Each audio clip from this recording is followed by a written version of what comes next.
What's up, guys? This is your boy Jalen here on another episode of Elevated Minds, and we have a returning guest with us today. We have Maxie. Very interesting topic today. I feel like it's going to be a little bit of a touchy subject, but I feel like it's something that we need to talk about. And, you know, a lot of us have been affected by COVID-19 the last couple of years. I know it's pretty much more back to normal now, but in the beginning, it was kind of crazy and no one really knew what was going on. It was a lot of uncertainty, and a lot of us did lose some loved ones in that time. But just wanted to have Maxie to come on and talk about exactly what was it that you dealt with. You know, how when COVID first started, how did you feel when it first, broke out? Definitely, it was scary. So the unknown, I think, for sure. Yeah. And then I actually had lost my job because the company I was working for at the time had shut down. Yeah. So then all of a sudden, you're going to work and you're living your life, and then now you're stuck at home and you're in isolation. And it actually was terrible for my anxiety, to be completely honest with you. I had a relapse where I just kind of never wanted to leave the house because I didn't want to get sick, or it was pretty crazy for sure. Yeah, I experienced that same thing. I feel like because they said, stay indoors, 6 feet apart, no parties, no being around people. I feel like it was, for one, not good for us in the sense of we're social creatures. So it's like to not be around people, but then, like you said, the anxiety sets in. It's like, I kind of want to go outside and expose myself. So I can see what you mean. It was just weird. It was a weird time. Definitely was. One of the questions I have is, I know that you did lose your mom in the whole situation. And so for you, what was the most challenging thing about losing loved ones to COVID-19, and how did you cope with that? I think the most challenging thing for me was the fact that this random virus breaks out, and some people are okay, they get it, they're sick, and then they're fine and moving on. And then there's the other group where it's they got it so bad that it was no coming back, and they were being ventilated and then, passing away. And I think for me, it was my mom was healthy and she was at the peak of her life, having, a good time and just doing things that she wanted to do. And then she gets sick and then she's gone. I think it was just hard for me to really wrap my mind around the fact that my mom died from a virus. I don't know how to explain that really. I guess, I know people get sick and die, obviously, but you never think that something like that is going to happen to you or your loved one. And I think on the other side of coping with it was really hard for me in the beginning. I was really angry for sure at the hospital and just the protocols that came along with everything. I felt like they really did my mom wrong and that she could have survived. And I think through all of that, just really accepting the fact that, okay, that happened.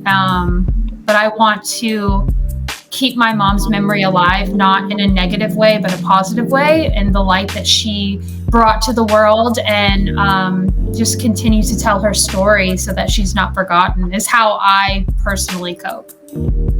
That's awesome. Yeah, I feel like that's one of the best ways that you can keep, your loved one alive, is to just, remember the memories, or maybe do some of the rituals you guys used to do. My uncle, when he passed away, I feel the same kind of similar of how you felt, because it was he was in the hospital one day, and I mean, he had his health issues, but he was in the hospital one day, he's talking and all this stuff. I had that conversation with him before he was in the hospital. But to see that he was in the hospital and then the next day they're like, oh, he's gone. I'm like, wait, well, it was a lot to wrap my mind around, kind of like what you said, a virus, it's it's like it doesn't seem as if it was possible. You know, kind of like you said, it's like you don't expect it to happen until it hits home in a way. Yeah. It's like it doesn't click with you. You know, you think, oh, they'll be fine. They're going to come out of this. Like, it's just a cold or, you know, because that's kind of almost what it felt like. You know, my mom, obviously, I don't know about your uncle, but she had a really that dry cough, you know? Yeah. She sounded bad, but not any different than you would have any other type of cold before. So you don't in your mind mentally think, okay, she's not going to be able to come out of this, or he's not going to be able to come out of this. So I feel you. That's exactly how I felt. It's like, you know, for me, when I had got COVID, I think it was the second strain or the third strain, the Omicron or whatever, because it was very light. You know, it was just some coughs. I did lose my taste and smell for like a month and a half. But I had the body chills and stuff like that. But besides that, it just felt like, you know, a really bad flu. So I didn't expect, you know, you see certain people it affects certain way, and then others it's super extreme. And I think it was for me, because like with my uncle and with my cousin, it wasn't COVID directly. It was the side, like I guess the side effects of COVID. Like, you know, some people get pneumonia, so he had got double pneumonia and stuff like that. You know, and then the ventilators, how they were saying the ventilators were what was actually taking people out, and they put them on without family consent. So so similar to what you were saying.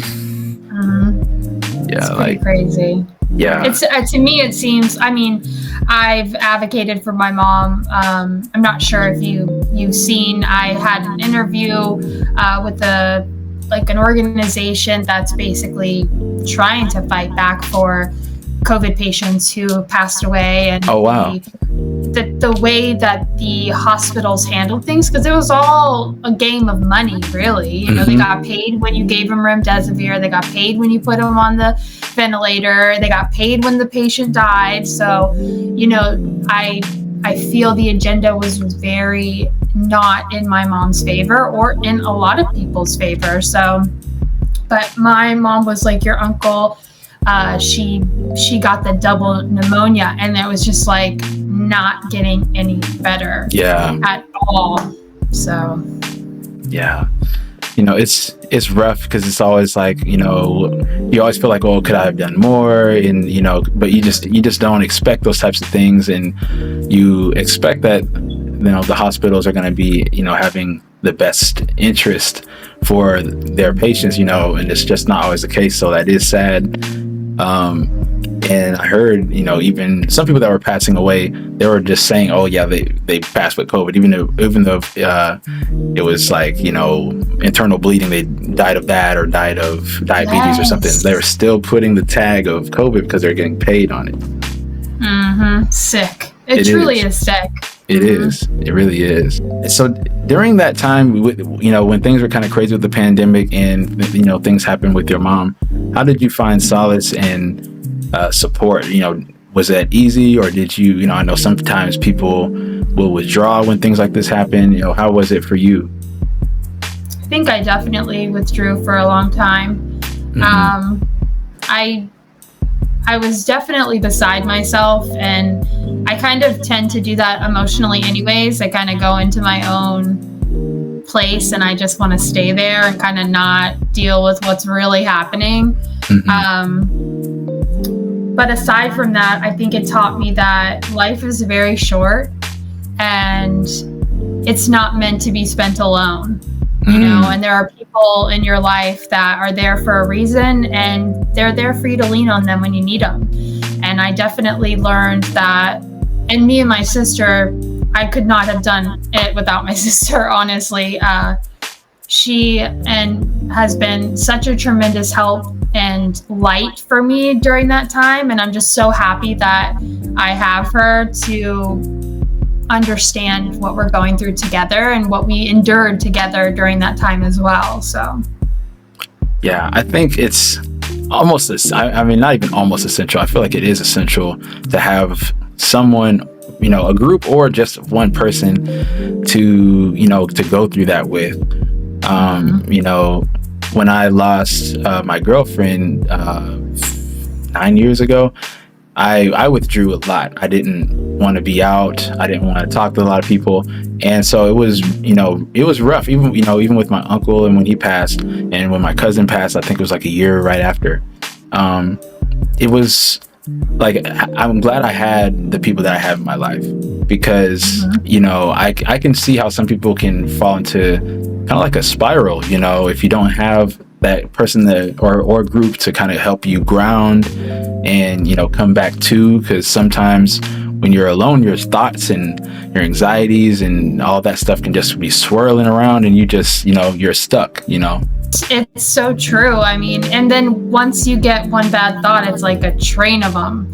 And then you kind of get in this cycle and you can't get out of that. And that's like all you think about. You're just in this negativity. And if you're by yourself, you don't have an outside party to bring some positivity to pull you out of that. So that makes total sense to me. Yeah. Sure. Yeah, definitely. Now that, you've had this experience, how has this, I guess, shaped your perspective of life and death? I know when I first experienced death of a loved one or someone close to me, it impacted me, and so when it happened a couple more times, I feel like my perception changed even more. So would you say that, experiencing that, has it changed your perspective of life and death? And if it does, how? Yeah, I would definitely say it did. Actually, my mom passed away in October of 21, but a couple of months before that, my grandfather passed away. Oh, wow. And that was really, people around me that I've known have passed, and, of course, I've been sad and you miss them, but I don't think it was as close to home as it was when my grandfather passed away, and then literally like a couple months later, my mom. So it was really I would say my first taste of like really losing people that you never imagined you would, I guess. I was only 31 when my mom passed away. I definitely didn't think I'd be without my mom that soon, It shaped me in a way that I realized that things can change in a matter of moments, and every minute that we're here is important, and that you should embrace the people around you, because I could walk out of the door, or they could walk out of the door, and you never see them again. It's just like that. And so for me, before that, I don't think death was real to me. I know obviously it exists and people have died, but it wasn't like hitting home for me, like, oh, like people really do die. Like it kind of switched in me, like, yeah, life is very short, and it's very important to tell the people that are important to you that you love them, and that tomorrow is not promised. Take chances. Don't hold back in life. If you want to do something, go for it. I think that's kind of where I'm at now. Yeah. After my mom died, it's kind of inspired me to really be who I want to be and not stay hidden from the world. No matter what it is, no matter how many times I fail or if it doesn't work out, it's about taking chances and living your life to the fullest. And I want to do that in honor of my mother. So I love that. I think it's so important to take chances, and life is shorter than we really think. It's like a vapor. And so I think it really, they say, you can learn something from everything. And I've learned a similar lesson from losing people close to me, because like you said, you don't feel like it's ever going to be you, or someone, your dad or your mom or your cousin or your sister. You never think that. And so I feel like when that does happen, it's like it shakes the earth beneath you. It really it changes your pattern, it changes your views, everything. And so I definitely agree when you said take chances. Life is short, and I feel like we have to definitely let the loved ones that we have near us we got to let them know that we love them and show them, because, you like you say, you just never know when you're going to walk out. Or, when I had, the one thing I will say with, when it came to my cousin passing, is during the I say a year and a half, 2 years of his decline, I was there. I was talking to him on the phone all the time, if not every day, every other day. And, and all up until the end. And so it, in a way, I mean, I've definitely sad, definitely was, because he's like my brother. But at the same time, I didn't feel like, some people will feel regrets when their loved ones pass away. I didn't feel any regrets. I will say that, because I let him know that I loved him, and I showed him that I loved him. And, I feel like it's so important for us to do that now. I tell people to give your loved ones the flowers now, while they're here with us.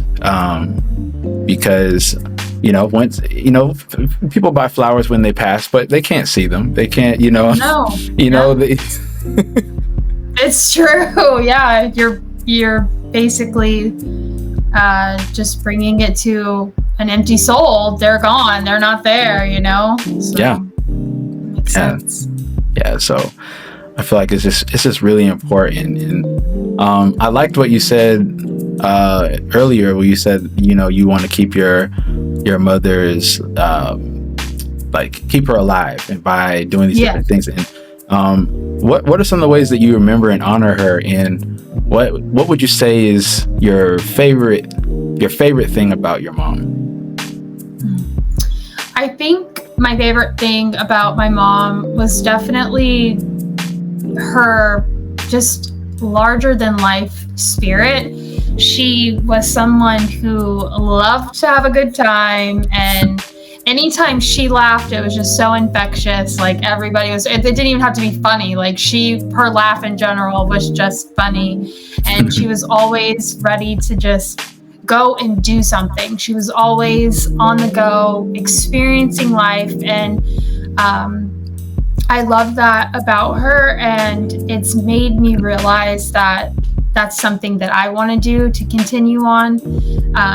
My mom didn't have an easy life by any means. So the fact that she was able to still find joy and have a good time and continue to be positive and enjoy the little piece of happiness that she did have, it's inspiring to me.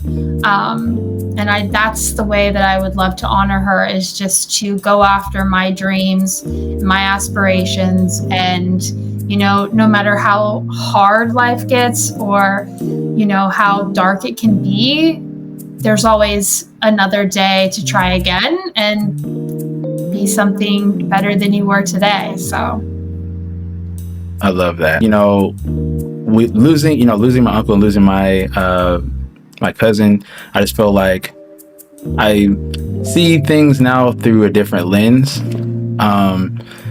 So it's definitely like sad, and everything, but at the same time, it's like kind of like you said, I almost feel like now I want to do these things. Now the things that I felt like were holding me back, or things that that kept me in my comfort zone, it's like, well, why are they holding me back? Like, why?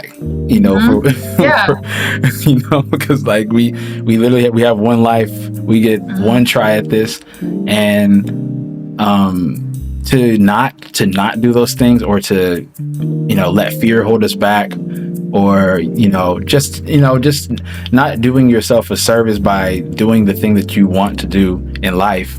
I feel like it really is doing yourself a disservice, because we have life, and I think that it's a gift.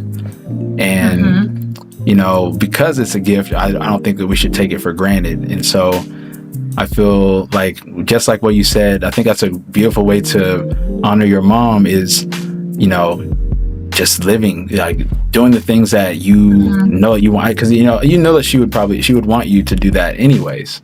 And so it's like continuing that legacy. And one thing of that I remember about my uncle, one of my favorite things is he was like the life of the party. My cousin too, he's hilarious.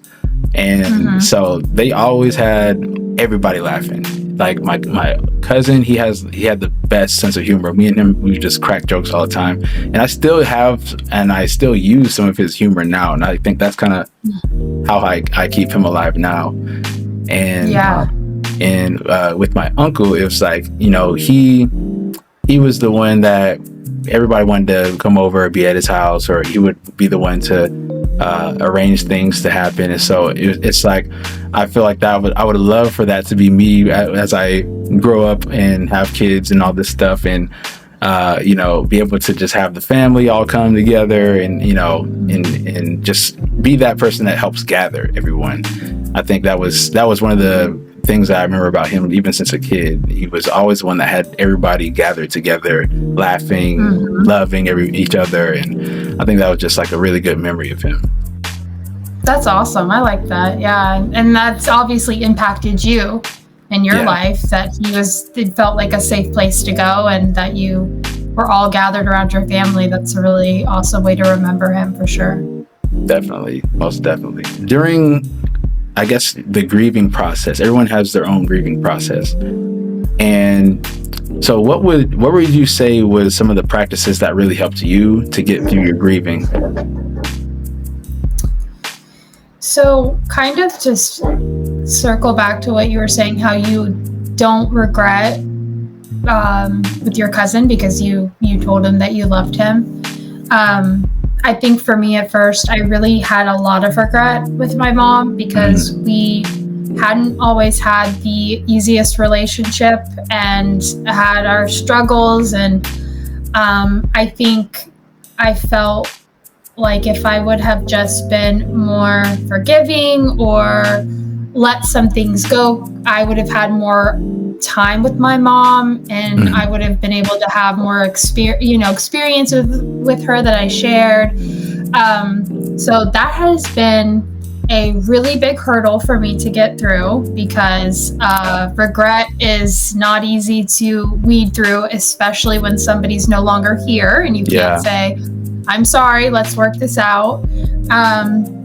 But what I try to do is I just try to remind myself that my mom knew I loved her, and she loved me. We did have conversations before she had passed away, and we had told each other we loved each other, and it's definitely something that I have to work on every day. But I remember little things about her, little times that we had together, memories that we made. I remember her laugh. Me and my sister will talk about memories that we had with her, or certain things that we remember from growing up. And it really does help keep you going. Even though she's not here, we have those things to look back on and remember. And it kind of, at the end of the day, will outweigh the regret that you may have with somebody who has passed on, that you didn't get the opportunity to say what you really wanted to say. Sometimes it's there in the memories that you have with them. Yes.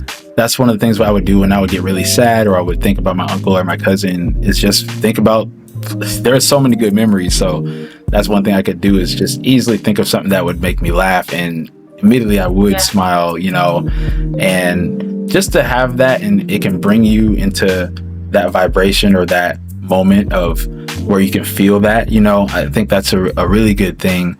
And when it came with my grieving, it was weird, because I feel like it didn't affect me.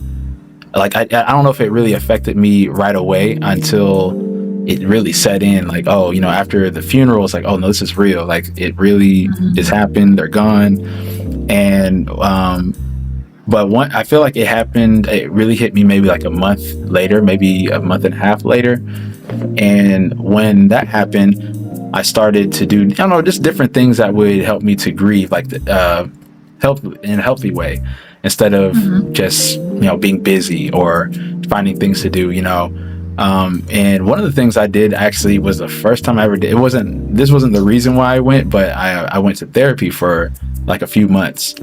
And one of the interesting things they told me to do was to write like a letter to my loved ones that have passed away, and everything you wanted to say, whether it was something that you missed or something that you wanted to say, like you're sorry or any type of whatever you had to say, you write it all down, good and bad, and then you can crumble it up, you have like a ceremony, set it on fire, and it's like a release, because even though you're not able to articulate it in words, you can write it in words, and it kind of feels like oh yeah, I let it out and then I released it. And I thought it sounded crazy, but I did try it before when I was breaking up with an ex a long while ago. I tried that, and I was like, oh, this actually works. So I tried it. She told me, my therapist told me to try it for my loved ones that have passed away, and I did.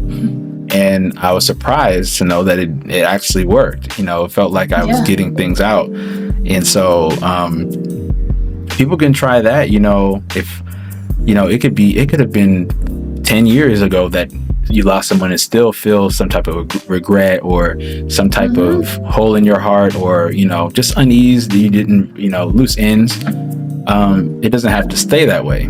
Definitely doesn't have to stay that way. Yeah. So I'll say that was one of my grieving practices. Sounds crazy, but it works. No, not to me. I think that's awesome. It's funny because I actually my novel that I wrote, I don't know if you knew about that, but that is basically almost like a love letter to my mom. That's awesome. It's a science fiction, but it's really based off of like things that we went through, and I kind of incorporate her. So in a way, that was very healing for me in the writing process. So I totally agree with that. I think that if you're out there and you don't necessarily know how to say it out loud, writing it down definitely helps. Absolutely. It definitely does. I was really surprised because it did sound a little crazy to me. One other question. I only have like 2 questions left for you, but okay. One of the questions is, do you think that the pandemic changed the way that everyone thinks and how everyone looks at death and disease and viruses? Because it was a pretty dramatic shift for at least 2 to 3 years. So it was a lot, and I've seen a lot of different things happen during those times. So from your experience, do you think that the pandemic changed the way that people see things and the way that people are? Yeah, 100%. I definitely think it shifted a lot of us, some for the better, some for the worse. Obviously, I feel like there was a huge divide in people too. It separated people in a way. It's like, it's not real, or it is real, or get the shot or don't get the shot. And I feel like it just, instead of coming together in moments like that, it tends that we separate. And I feel like that entire time of COVID, it was just like a war between 2 different sides of what you believed or you didn't believe. And I think for a lot of people, it did bring up a lot of anxieties. I think that still are lasting. I mean, there are times, I'll be honest, that if there's like a new cold going around, I kind of freak out. I really do. I'm like, that kind of scares me. Like, what's that mean? So I think that it just really shifted us mentally. Like I said, some people for the better, and in the way that they decided, okay, wow, life really can change in a matter of moments. I'm going to live it to the fullest. And then others in a way that kind of isolated them to the point where they kind of got comfortable in that isolation, and they no longer want to engage in relationships with people, because that whole 3 years we were kind of just like, stay in your zone, stay away from people. And so I would say it definitely affected everyone one way or the other. I definitely agree. I've seen that as well. After, I feel like the second year, and then things kind of started to go back to normal. Like places were opening up and stuff like that. They weren't requiring that you wear masks all the time in certain places.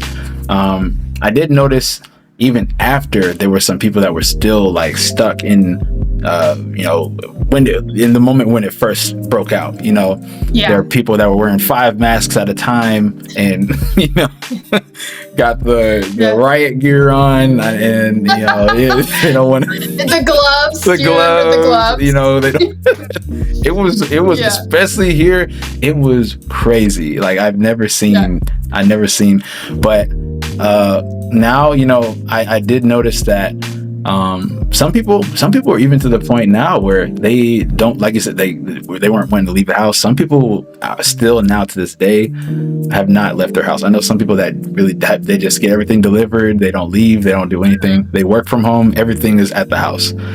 Groceries, everything is delivered. And but then, like you said, there's others that like, oh, this taught me that life is travel. Yeah, exactly. Like this is, I don't want to just sit here. And so I do feel that it has changed people, like you said, some for the better, some for the worse, but I feel like now it's like taking what we've learned from that. No one really knew what was going on in that time. No one really understood, but one thing I bet that a lot of people will start doing is paying attention to their health, for one, because when your health is, people that are more prone to viruses and stuff like that are going to be the ones that suffer from future, pandemics, outbreaks, stuff like that. So it's really important. That's the one thing that I learned during this pandemic is your health is so important. Your nutrition, getting sunlight, because that was another thing that people they noticed that a lot of people that were deficient in vitamin D were getting COVID, and so just the health. And I feel like going forward, I think people will start to look at life a little bit more on. I don't know which word I'm looking for. They'll look at life in a different view, in a different perspective from, prior to the beginning of the pandemic. I do feel like maybe sometimes people could have been taking life for granted beforehand. Because I think, because now it's like, oh, I'm so glad that we can go outside. Like we can go to a restaurant. When all the bars, when all the restaurants were closing, and we were just stuck in here, I was pretty miserable. I'm not gonna lie. Right. Well, yeah, because you're used to your routine and kind of being able to do whatever you want and go wherever you want when you want to. And then the government's like, stay indoors. And if you go out, strap up, it's like, there's still people around here. I don't know about where you are, but they still wear masks in the vehicle by themselves. I don't understand. I never understood. Yeah, I mean, each to their own. But there has to be a reason. But I have seen that, and I'm like, oh, people are still wearing masks. I've seen, actually, now that you mention it, I've seen someone having a mask on by himself, and the windows were down. Yeah. Yes. I don't know. I'm not sure what. Maybe they have some kind of like, I don't know, like underlying like issue and they need to wear the mask. I'm sure there's a reason, but when I see that, I'm like, should I have a mask? Like, I don't know. It makes me wonder. I know, it's funny because I do Lyft, and like I don't wear a mask when I do Lyft, but sometimes I'll have people come in and they still got their 2 double masks on, like an N95 and a regular on. And I'm like, oh yeah, I forgot about that. You're like, I don't have one. Yeah, I was like, sorry, I'm not putting one on. Oh my gosh, I hated the mask, honestly. It made me feel like I couldn't breathe. I was panicking. It was the worst. Like when the pandemic first hit, like I was in healthcare at the time, so the precautions, like I was working around elderly people from 60 all the way up to like 110 or whatever. So wow, they're the most prone. So we had to wear masks all the time, even if we're eating. Like they'll say, "Oh yeah, put your mask on, and then take it off for a second to put your food in, and then put it." I'm like, what? Yeah, it was crazy. Yeah. It was insane. Yeah, that was a crazy time. I hate it. I understood, but like it made me have a panic attack when I had to have that like over my mouth and nose going into the stores. Like, oh. So it was a lot, and you know, I have a beard, so it's like having to put this on my beard, and it's like all itchy, and it's like you're breathing this hot air in your face all day. It's like, I hated it. And I remember, what was it? This is when I knew it was kind of getting crazy, because the CDC we would get like live updates on what is up to code and what's not, and what's the new rules and stuff like that. It changed every day. I kid you not. They told us, if you're vaccinated, then it's cool. You don't have to wear a mask. Then the next day, if you're vaccinated, it's cool. If you wear a mask, you have to wear a mask, but everybody else doesn't have to wear one. Actually, no, wait. If one person is back, I'm like, they just didn't know. They had no idea. They were just spouting stuff off and like whatever. Like, oh my god! It was wild. Every day it was different. Yeah. Yes. Make stuff up as they go. I'm like, okay. Yeah, it was wild. But I only have one last question for you. Okay. Do you have any advice for those that are struggling with loss of a loved one, or just someone that they, you know, were friends with, or anything like that? Do you have any advice for people that are struggling right now? Yeah, I would say cry when you need to cry, scream when you need to scream, be angry if you're angry, feel every emotion of grief, even if you feel like, oh, it's been 5 years, 10 years, 20 years. Grief does not have a timeline. And in my personal experience, it definitely doesn't get easier. Like, the pain is always going to be there, but you just learn to cope with it. And a lot of that is community, talking with people who understand, who are there for you. Continue to remember your loved one, talk about them. Don't be afraid to bring them up. When you store all of that heartache, it just builds and builds and builds until you're so miserable. Like, let that out. And it's okay to like not be okay sometimes. I know that's like so cliche to say, but it's very true. It's true. Grief looks different every day. Some days you're okay, some days you're not. And that's okay to feel whatever it is that you need to feel. So that's definitely my motto on it. One day at a time, whatever it looks like, just let it be. I totally agree with that. And I feel that people would heal a lot more and a lot faster if they would let themselves feel those emotions, anger, sadness, you know, confusion, whatever it might be. You know, healing is not a linear line. You know, it's not a straight line. It's, you know, and it's different for everybody. There's going to be some ups and downs, twirls, some backtracks. There's going to be all that. So anybody that's watching, that is some of the best advice. You know, feel everything. Don't numb it. You know, don't turn to, you know, all these different things, drinking and, you know, smoking, whatever it is, to just numb it. I know that feels like it's helping, but it's just packing it down, it's suppressing it. So like you said, cry when you need to, let it out, let out the anger. It's natural to feel these things. And actually it's essential for the healing, is to feel things, not to act like it's not really there, just to put a band-aid on it. It's to actually get to the root of it, is to feel. So yeah, definitely. And so this was a great episode, Maxie. Thank you for being on again. And you know, if you ever want to do another one, let me know. And definitely I want to put the link to your book on the episode also. So Sweet. Yeah, thank you. Yeah, if you want to tell the people about it a little bit, and then the name, and I'll just put the link down later on. Sure. So it's available on Amazon. It's called The Dark Bane. It's a science fiction novel that follows a young girl named Roman Bane. It is about a virus outbreak that the government leaked, and is kind of the aftermath of what happened and how Roman discovers life and the newfound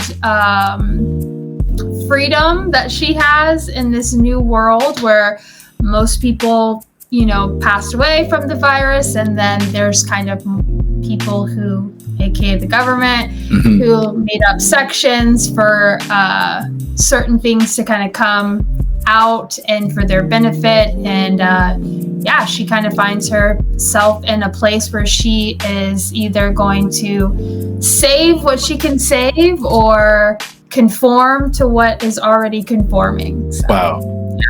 Okay, that sounds like an awesome story. So I'm going to definitely get the link from you, and then I'll put that down in the description for everyone so they can check that out. Definitely. Thank you. Appreciate that. Yeah. So, well, once again, thank you for being on. Awesome episode. Thank you for sharing. I think that's going to help a lot of people. And let's stay elevated. Awesome. Thank you for having me.